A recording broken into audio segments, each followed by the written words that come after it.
There was a young goddess named Restarte who had the power to heal. She had an important mission, to find a hero from the human world who could save Gaiabrand from a scary demon lord. Restarte chose a hero named Seiya Ryugen, who was from Japan and had exceptional abilities in health, magic, and combat. He seemed like the perfect hero for the job. Excitedly, Restarte summoned Seiya to Gaiabrand. However, she quickly realized that Seiya was very stubborn and didn't trust easily. Instead of immediately heading to Gaiabrand, Seiya insisted on preparing himself by exercising all the time. He wanted to make sure he was fully ready to face any dangers that might come his way. Restarte soon realized that she had forgotten to check Seiya's personality before choosing him. It turned out that Seiya was unbelievably cautious and worried about everything. Seeking advice from another goddess named Ariadoa, Restarte decided to let Seiya train on his own. She promised to leave him alone and give him the time he needed. Seiya trained diligently for a whole week, doing simple exercises and focusing on the basics. Amazingly, he managed to reach level 15 and even learned some powerful magic combat skills. Restarte was truly impressed by his dedication and progress.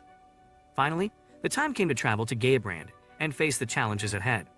Seiya, being overly cautious, went to buy multiple sets of armor and many other items. However, Restarte scolded him for being excessively paranoid and convinced him to make more reasonable purchases. During their journey, Seiya received a protective charm from a girl named Nina in the town of Adona. The charm was meant to ward off evil. Just outside the town, they encountered their first monster, a simple slime. Seiya defeated it, but he went a bit too far. He used explosions to burn the area, just in case any small parts of the slime were still alive. Suddenly, they were approached by Chaos Machina, a powerful demon who was one of the 4 heavenly kings. She revealed that she had been sent to scout the area and eliminate Seiya before he could become a threat. After Restarte and Seiya escaped to the Divine Realm, Chaos Machina decides to attack the town of Adona. Seiya discovers that time moves differently in the Divine Realm, so he decides to take advantage of the extra time to increase his level and become even stronger. 2 days pass, and Restarte receives a message from Chaos Machina, who demands their return or threatens to harm the residents of Adona, executing 1 person every 10 minutes. Seiya remains unconcerned because he knows that 10 minutes in Gaiabrand is equivalent to about 16 hours in the Divine Realm. Once Seiya feels prepared, Restarte is astonished to discover that he has reached level 21. Together, they return to Gaiabrand, where Chaos Machina realizes that Seiya's stats surpass her own. In desperation, she transforms into a greater demon to try and defeat him. However, to everyone's surprise, Seiya not only survives the battle but reveals his true level, which is actually at level 37. He had been using a skill called Fake Out to conceal his real strength. Seiya defeats Chaos Machina, earning the admiration of the town's residents. However, fearing that Chaos Machina might regenerate, Seiya obliterates her remains with explosions. Unfortunately, in the process, the town is also destroyed. The mayor, who was once grateful for their help, now tearfully begs Restarte and Seiya to leave. Upon returning to the Divine Realm, Restarte wonders how their situation with Seiya will unfold and what it means for their future. As Seiya realizes that his level growth is starting to slow down, Restarte tries to persuade him to fight monsters in Gaiabrand to level up. However, Seiya stubbornly refuses. Ariado comes up with a suggestion that Seiya should train with a god instead. Restarte introduces Seiya to Cerseus, the Divine Blade god, who has dedicated centuries to continuous training. As the training days pass, Restarte notices that Cerseus becomes increasingly despondent and even loses weight. On the 4th day, she discovers Cerseus hiding because Seiya has already surpassed him in skill. Despite Cerseus' plea for a break, Seiya insists on continuing the training. Cerseus is now so terrified that he throws his sword into the ocean, refusing to continue. However, Seiya simply drags him away to practice unarmed combat instead. Restarte learns from Ishtar that the demon lord plans to send Deathmagla, a powerful demon, along with an undead army to the town of Simul. Ishtar foresees that there are 2 warriors in Simul who will become their allies. Restarte takes Seiya to Simul, where they meet Mash and Alulu, 2 descendants of dragons, at a church. To everyone's surprise, Seiya reveals that Father Marth is actually an undead in disguise. Seiya defeats him effortlessly without even drawing his sword and destroys the undead body completely with explosions. Unfortunately, in the process, the church is also destroyed. Afterwards, Seiya rudely informs Mash and Alulu that he doesn't need their help and dismisses them. Outside the ruined church, Seiya explains to Mash and Alulu that he doesn't need their help because their stats are too low. Suddenly, a group of knights confronts them. After the misunderstanding is cleared up by the nun, the knights ask for their assistance. Seiya agrees to help, but he demands payment in return so that he can use a new skill he recently acquired. Initially, Seiya plans to go on his own, but reluctantly he allows Restarted to accompany him. They reach the location where the undead army is gathered, and Seiya uses the Meteor Strike skill twice to wipe them out. Exhausted from the intense battle, Restarted takes them back to Semel. In Semel, Elulu informs Restarted that she hasn't seen Mash for 2 days. They head to Seiya's room and discover that Seiya used a skill called Synthesis to create a powerful sword using Restarted's hair as one of the ingredients. Through a two-way viewing mirror, Deathmagla, the enemy they encountered before, reveals that he has kidnapped and tortured Mash. Just as Deathmagla is about to kill him, Seiya uses the Dimension Blade skill to sever Deathmagla's hand through the mirror. Seiya then instructs Restarted to take him to Ishtar, who can help them find Deathmagla's physical location. When they arrive, Restarted rescues Mash while Seiya engages in a fight with Deathmagla. During the battle, Deathmagla summons a formidable creature called Dark Virus. Deathmagla arrogantly reveals the weaknesses of Dark Virus to taunt Seiya. However, Seiya surprises him by explaining that he created magical bracelets using Restarted's hair, which enable him to utilize different magic attributes he hasn't trained with. Seiya defeats Dark Virus and turns his attention to a shocked Deathmagla. Few days has been passed, and Semel, Restarted, and Elulu are relieved to see that Mash has recovered from his encounter with Deathmagla. Seiya declares that Mash and Elulu will be responsible for carrying their baggage. Mash expresses his desire to become Seiya's apprentice, and Seiya agrees on the condition that Mash continues to carry the bags. Mash offers to guide Seiya to the Dragon's Den, but Seiya insists on heading to the Divine Realm first. In the Divine Realm, Seiya arranges for Mash to train with Circeus, while Restarted assigns Elulu to train with Hestiaca, the goddess of fire. Seiya realizes he also needs to find a trainer for himself. By chance, Restarted accidentally bumps into Valkyrie, the goddess of destruction, who treats her unkindly before departing. Impressed by Valkyrie's power, Seiya boldly requests her to train him. Valkyrie reacts angrily, but Ariado intervenes and manages to arrange for Seiya to train with Adanella, the dark and melancholic goddess of war. After 3 days of intense training, Mash shows significant improvement, while Elulu struggles due to her lack of affinity for flame magic.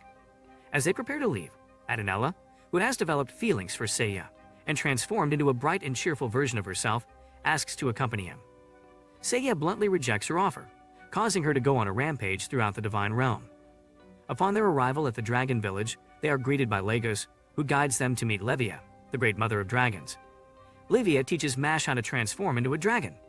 When Elulu expresses her desire to learn as well, Levia informs her that her destiny is to offer her life and become the mighty weapon called Exasion. The Dragon Mother, Levia, explained that the Demon Lord now controlled 70% of Gilbard, and if they were to have any hopes of defeating him, they needed the legendary sword Exasion, which can only be found if a Dragonkin girl sacrifices herself to the abyss. Later that night, Restarted, Seiya, Mash, and Elulu are enjoying the feast when the sacred sword ceremony begins. However, Elulu hesitates and Seiya comes to her rescue. It turns out that Levier had anticipated this and had drugged their food with a paralytic. However, Seiya had pretended to eat, rendering the drug ineffective on him. This revelation sparks a confrontation between Seiya and Levia. During their clash, Levia activates a death sentence necklace worn by Elulu, refusing to lift the curse. Seiya engages Levia directly, dealing a significant blow with his specially crafted Dragon Slayer sword, synthesized from Dragonkin and Rista's hair. Levia then reinforces her defense with Ultimate Wall, but Seiya counters with Speed Seeds and 2 Dragon Slayers, forcing her to fall into the abyss. Levia feigns surrender and tries to unleash her Dragon Breath to kill Seiya. However, he cleverly defeats her by using Wind Slash, sending her plummeting off the cliff. As she attempts to fly back up, she realizes her wings have been damaged by Seiya before she activated Ultimate Wall. Outmaneuvered, Levia falls into the abyss and meets her demise. Afterward, what appears to be Exasion emerges, seemingly forged from the blood of Levia and Dragonkin by Seiya. As the group leaves the village, Restarted questions Seiya about the authenticity of the sword. He confides to Restarted alone that the sword he acquired is not the true Exasion, but merely a Platinum Sword Plus. He staged the whole event to calm the minds of the dragon people following Levia's death. Just then, the gang is confronted by a group of knights. The Rosagard Imperial Knights approach the party and request their assistance in fighting the forces of the Demon Lord at Olba Fortress. Upon reaching the area, they witness Beelzebub's horde attacking and killing several knights in an attempt to draw out Seiya. The group then meets Rosalie, a princess and captain of the knights, who joins them as they make their way to Olba Fortress. Inside the fortress, a council holds a strategy meeting to devise a plan against the horde. However, Seiya believes that the best course of action for him is to return to the divine realm to continue his training. He criticizes Rosalie for her reckless behavior, leading to a heated confrontation where he repeatedly slaps her, causing her to growl and sob. In the divine realm, Seiya expresses his disapproval of Rosalie's recklessness to the party. He asks Restarte to introduce him to a god who can aid him, and she takes him to the verdant forest to meet Midis, the goddess of archery. While Seiya undergoes training, Restarte, Mash, and Ilulu encounter Circeus, who informs them that Adenella is still upset with Seiya. At Ariadoa's house, she agrees to unlock the dormant powers within Mash and Ilulu. Restarte then visits Adenella's house and witnesses her intense anger towards Seiya. She attempts to warn Seiya about Adenella's state, but Adenella confronts him directly. Through his words, Seiya manages to calm her down, resolving the tension between them. Later, it is revealed that Midis had been observing the entire incident. Ariadoa shows Restarte the unlocked dormant powers of Mash and Ilulu, revealing their impressive abilities. Concerned about Seiya's training with Midis, Restarte shares her worries with Ariadoa. To her shock, Ariadoa discloses that Midis was banished to the Divine Forest due to her nymphomaniacal nature and her tendency to abduct and sexually consume summoned heroes. She warns Restarte that Seiya could get into trouble if he becomes involved with Midis. Determined to warn Seiya, Restarte and Ariadoa encounter Midis tied to a tree. After freeing herself, Midis aggressively advances towards Seiya and Mash, driven by her desires. However, Seiya manages to restrain her, putting an end to her advances. The party proceeds to Olba Fortress, only to discover that Rosalie has ventured alone to confront Beelzebub's horde. They reach Beelzebub's lair, where they witness Rosalie's capture. Restarte takes on the task of rescuing Rosalie, while Seiya provides cover. As Restarte catches up to Beelzebub, he threatens to drop Rosalie. In a critical moment, Restarte distracts Beelzebub, allowing Seiya to shoot an arrow at him. With Rosalie saved, Beelzebub turns his focus towards Seiya. However, Seiya quickly dispatches him with his latest skill. After dealing with Beelzebub's horde, Rosalie reluctantly reveals the existence of a legendary suit of armor in a shrine near the village of Ezol. The party arrives in Isekai only to find the village in ruins. They are then confronted by Kilkapul, one of the four heavenly kings, who reveals that he has destroyed the armor they sought. Kilkapul, realizing he is no match for Seiya, makes a desperate sacrifice by exchanging the lives of his family, the village, and himself to invoke a powerful summoning spell. The Reaper Cross the Nativus is summoned as a result. Seiya quickly instructs Restarte to send the party to the Divine Realm for safety. However, upon their arrival in the Divine Realm, they are surprised to find that Cross Thanatos has followed them. The party begins to flee, but Seiya reveals that he has a plan in mind. On the temple roof, Valkyrie is painting when Cross Thanatos destroys her artwork, provoking her anger. She unleashes her ultimate skill, the Gate of Valhalla, to banish Cross Thanatos. Despite Valkyrie's warning about the skill's cost, which is the caster's life force, Seiya is intrigued and asks her to train him. Meanwhile, Mash and Ilulu decide to head to Ariadoa's house, while Restarte, on her way to the bathhouse, is informed by Circeus that Ishtar wants to see her. At Ishtar's house, Restarte learns that the final member of the four heavenly kings is leading an army to overthrow the capital city. The next day, she joins Mash and Ilulu at Ariadoa's house to assess their progress in training. They then proceed to Valkyrie's house to resolve any misunderstandings about Seiya's training. Afterward, they return to Geabrand, where they witness Wolk's Rosegard easily defeating Erisser Kaiser. Restarte wonders why Wolks isn't fighting against the Demon Lord, only to witness him suddenly transforming into a baby. As the party is shocked by Wolk's transformation into a child, Rosalie arrives and explains that her father is cursed. She invites them to meet her at the Imperial Castle in 2 hours. However, Seiya forbids them from having any fun in town and insists on heading straight to the castle. After their brief visit to town, the party gathers at the castle where Rosalie explains that her father's life is nearing its end, and she wants their help in persuading him not to fight the Demon Lord. During their meeting with Wolks, news arrives that the Demon Lord's forces are attacking the capital. Seiya takes Mash and Ilulu with him to confront the enemy, leaving Restarte behind to accompany Wolks. While exploring the cathedral, Wolks reveals the existence of a powerful magical item called Chain Destruction, created by the Demon Lord, capable of destroying the souls of gods and heroes. He also shocks Restarte by admitting that he has joined forces with the Demon Lord. Just as Wolks is about to kill Restarte, Seiya returns to the scene. In a fierce battle, Wolks undergoes a transformation into a Demonkin.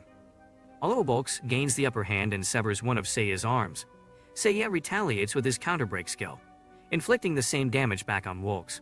Eventually, Seiya emerges victorious, and Restarte uses her healing powers to tend to both combatants. Seiya then requests Rosalie to speak with her father before his passing. After 3 days of recovery, Seiya finally allows the party to have some leisure time. While Restarte, Mash, and Alulu enjoy their stroll in town, Seiya heads off on his own, presumably on a personal mission or to continue his rigorous training. With growing concern for Seiya's whereabouts, Restarte, Mash, and Alulu rush back to their hotel room only to find it empty. Realizing that Seiya is missing, they quickly make their way to Ishtar's house. There, they discover a distressed Ariado who guides them to a hidden room containing the real souls of the gods. Ishtar reveals that Seiya ventured alone to the Demon Lord's castle. To their surprise, Ishtar also unveils that Seiya's true nature is more caring and protective of them than he outwardly portrays. Restarte expresses skepticism, prompting Ishtar to display Seiya's maxed out stats, which have been gradually increasing since their time in the Dragon Village, thanks to his training with Valkyrie. Ishtar then shows Restarte footage from a century ago, when Ariado has summoned Seiya to Exforia. In the footage, Seiya led a party consisting of himself, Ariadoa, a mage named Colt, and their team healer, Princess Tiana. Seiya's reckless fighting style proved detrimental as they confronted the Demon Lord, who revealed his ability to respawn and proceeded to kill the entire party, including Princess Tiana and her unborn child. After watching the distressing events unfold, Ishtar discloses to Restarte that she is the reincarnation of Princess Tiana. The depth of Seiya's regret for failing to protect her was so profound that when Restarte summoned him, he instinctively recognized the repetition and the weight of his past mistakes. He even left a message for himself hidden within his properties page, concealed behind his fake-out skill, urging him to always exercise caution, even if it meant being disliked, and above all, to save the world, his friends, and the woman he loves. Despite the warnings from Ariado and Ishtar, Restarte remains determined to find Seiya and save him. Ignoring the risks, she opens a portal to the Demon Lord's castle, resolved to rescue their friend, taking Mash and Alulu with her on this perilous journey. In the heart of the Demon Lord's castle, Restarte, Mash, and Alulu witness Seiya engaged in a fierce battle with the Demon Lord himself. However, before they can lend their assistance, Seiya executes the Gate of Valhalla, a self-destructive technique he learned from Valkyrie. As the doors of the gate start to close, the Demon Lord undergoes a transformation, growing larger and attempting to break free. Thinking quickly, Seiya employs another of Valkyrie's skills, thrusting the Demon Lord into the gate with his sword and sealing him away. Yet, the Gate of Valhalla takes its toll on Seiya's life force, causing it to crumble. Determined to save Seiya, Restarte defies the laws of the Divine Realm once again and calls upon her full healing abilities to mend his wounds, disregarding the potential consequences. With her strength unleashed, Restarte manages to heal Seiya just in time. However, their respite is short-lived as Alulu notices the lingering presence of the Gate of Valhalla above them. The Demon Lord bursts through its doors once more, threatening to bring destruction to the entire world. In a surprising turn, Seiya rises to his feet and summons a second Gate of Valhalla, which engulfs the first one, finally vanquishing the Demon Lord once and for all. As the second gate proves stronger, Seiya's life force fades rapidly, surpassing Restarte's ability to heal him. With a smile, Seiya bids farewell to his companions before disappearing. In the aftermath, Mash and Alulu are knighted by Rosalie for their bravery, and Restarte returns to the Divine Realm. However, her defiance of the Divine Realm's laws leads to her summoning by Ishtar for punishment. Ishtar informs her that she will be sent to a new world, one even stronger than before, where the Demon Lord has already taken over. She will undertake this mission without her divine healing powers, and failure will result in the stripping of her divinity. Before Restarte can accept, Ishtar reveals that the effects of the chain destruction were lifted when the second Gate of Valhalla was employed, enabling the reversal of subsequent deaths. Restarte is given the hero's information note, and tears of joy stream down her face as she sees Seiya's name and his exceedingly cautious nature written on it. Hey, thanks for sticking around till the end. I really hope you had a blast watching the video. Let me know in the comments if you liked it or not. Your feedback means the world to me. And hey, let's show some love for this video. Give it a thumbs up if it put a smile on your face. Oh, and if you're new here, why not join the family? Hit that subscribe button and let's keep the good times rolling. Thanks a bunch, and I'll catch you in the next one.